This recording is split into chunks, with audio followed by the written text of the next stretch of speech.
Hello, my name is Michael Nunneley. I'm the founder of Omen Comics and the creator of the Omenverse and one of its writers. I want to talk a little bit about, just some of the behind the scenes stuff as far as what goes into actually making a comic. There's as a writer, I have to consider everybody else's position.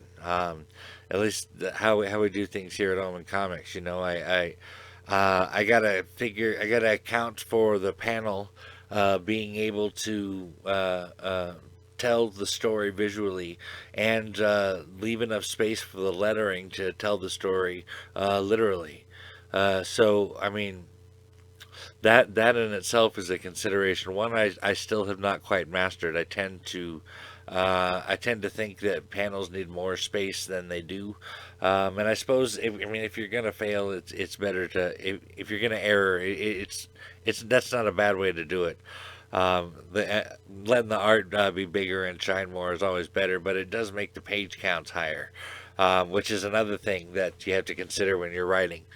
When you're trying to be competitive with your pricing, you have to keep your costs down low, and really one of the best ways to do that is to keep your page count down. And so, there's really no way of getting around it. What I used to be able to do a 48 page comic for, I can now only do a 32 page comic for. Prices have gone up quite a bit, as I talked about in that other video. Having to consider not just the story I'm telling or how I want to tell it, but also everybody else's position is something I have to do on my end.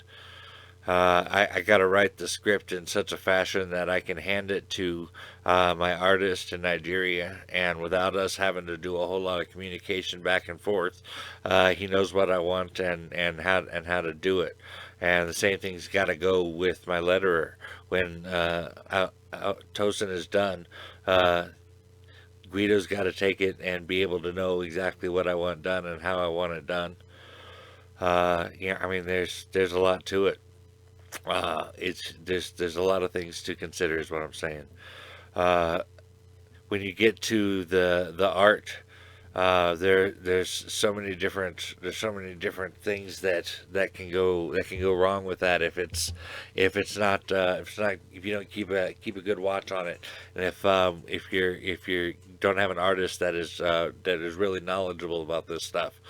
One thing I'm noticing is that some artists, the programs that they use, the software, tends to make the page sizes in such a way that they're not even, to the extent where they have to be resized or even like stretched out or whatever to get them to look right. And that's because of I think the program maybe that's being used there. Um, there's also when you're talking about doing the pencils and the inks with an artist, you want to make sure that you got to be on that art really early. If there's any mistakes, if there's any problems, by the time they've done the colors, you've waited too long.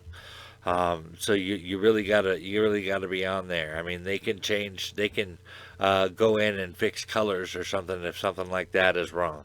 But if you want the art fixed, you got to get in there when they're doing pencils, at inks at the very latest, to talk about anything that might need to get changed.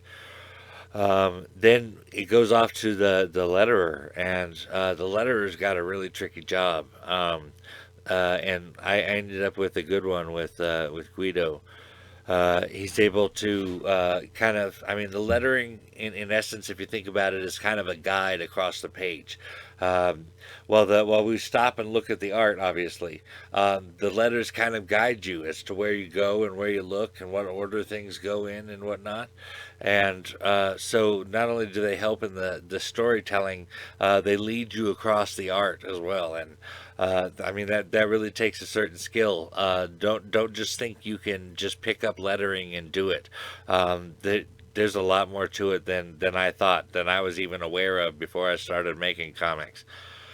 Um, one thing I can recommend, if you ever are thinking about getting into comics, is make sure that you can get, I don't know, some kind of a template or something that you will need from your printer. Some kind of page sizes or whatever, together. Whoever's going to be making your PDF, uh, that those can only be made in a printable fashion if the pages are a certain way. They got to be a certain size, and however you want your, however big or small you want your comic, the pages got to be set up that way, and all that has to be done before the PDF can be made. And you can't even print a comic without a PDF, because that's the basically the digital book form. So I mean, there's a lot going in. There's a lot going on behind the scenes when we make comics. There's a lot of stuff that we got to go over and work together, and it's often hard to do sometimes because we all live in different time zones and stuff. But honestly, I can't say that there's any feeling I like better than to hold the printed copy of a comic that I just made in my hands. No feeling is better than that. And I get to do that in part because of you guys and your patronage. And I just want to thank you for that. And I hope you've enjoyed this video, get a little insight as to what's going on. And I'll see you next time.